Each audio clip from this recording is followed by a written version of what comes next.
motor ini sudah selain bengkel dan dealernya udah nggak ada di Indonesia, umurnya beliau sudah 7 tahun. Gokil nih, layak masuk SD.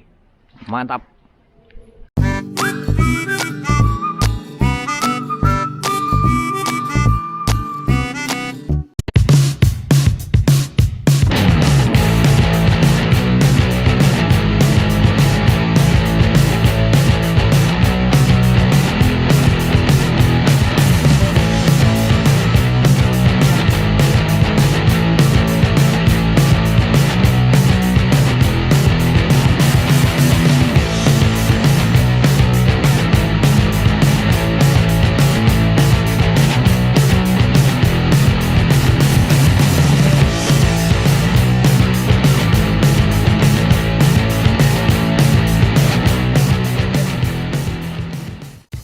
Jadi Minerva yang satu ini tip apa ya? Saya nggak lupa. R150VX. Saya sendiri lupa loh. Padahal saya yang punya udah 7 tahun saya punya ini. Ini adalah mobil lagi. Ini adalah motor pertama saya yang bisa saya beli pakai uang sendiri. Kalau dia adalah anjing tetangga.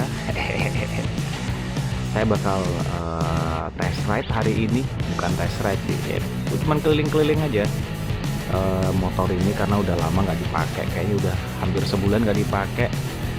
Bakal kita cari tahu nih gimana rasa motornya kalau pakai akselerasi. Yuk.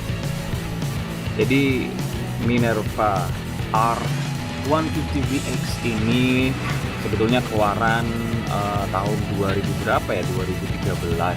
Dulu spin off-nya CBR 150 yang lama tuh, yang ramping. Nah ini spin off-nya nih, tapi tahun 2014 dia punya desain yang lebih beda. Kucingnya lagi bunyi-bunyi. Nah tuh beda karena ada LED-nya di sini.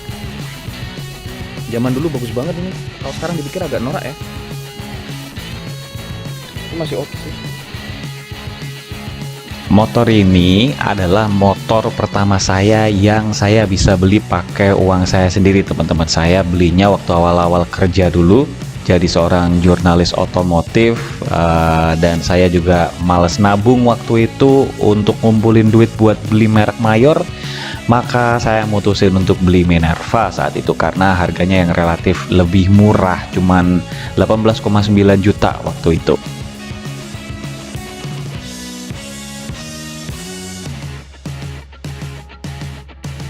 Motor ini 150 cc dengan lisensi SACHS. Lisensinya aja sih yang SACHS, kalau perakitannya sih ya di Indonesia ini juga. Nah kalau yang punya saya ini buntutnya udah rusak teman-teman, jadi saya ganti punya Jupiter MX. Rantainya udah ganti 2 kali. Yang pertama ganti pakai rantainya RX King, yang kedua ganti pakai rantainya R15. Jadi bisa kanibalan Yamaha.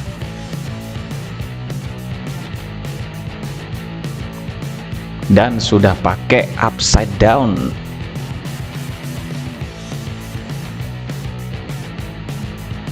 Nah di video kali ini saya pengen ngajak teman-teman buat lihat POV driving pakai motor ini. Mari disimak.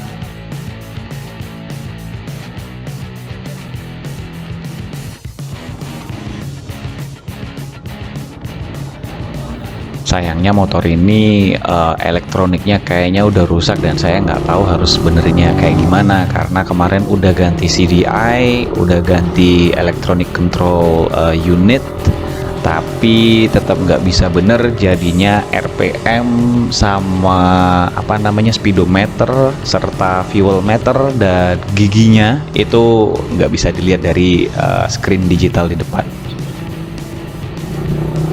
Cuman bagusnya motor ini selama 7 tahun sekalipun nggak pernah ganti ban, baik yang di depan maupun yang di belakang, padahal udah bocor berkali-kali tuh.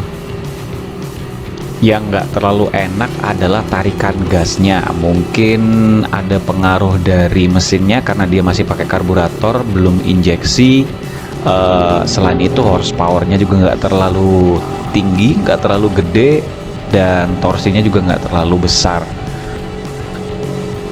Terakhir kali saya coba akselerasi 0 sampai 100, motor ini nggak terlalu impresif sih, tapi oke lah ya, karena dia 0 sampai 100 itu 13,7 detik.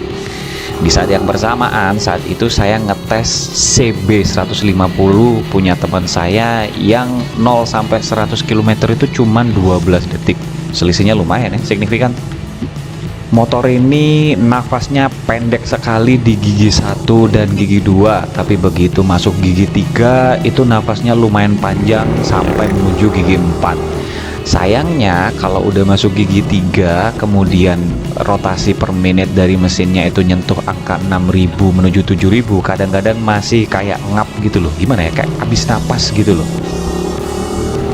Itu saya coba akselerasi dan nyoba cari top speed, seringkali di angka 6.000 sampai 7.000 rpm-nya. Mesinnya tuh berebet. Jadi saya sendiri sampai sekarang masih belum tahu kenapa, apa mungkin karburatornya atau apanya. Kalau saya pribadi sih nggak pernah pakai motor ini kenceng-kenceng karena memang horsepowernya nggak terlalu gede juga, tapi mentok dulu pernah nyentuh di angka 120 km/jam.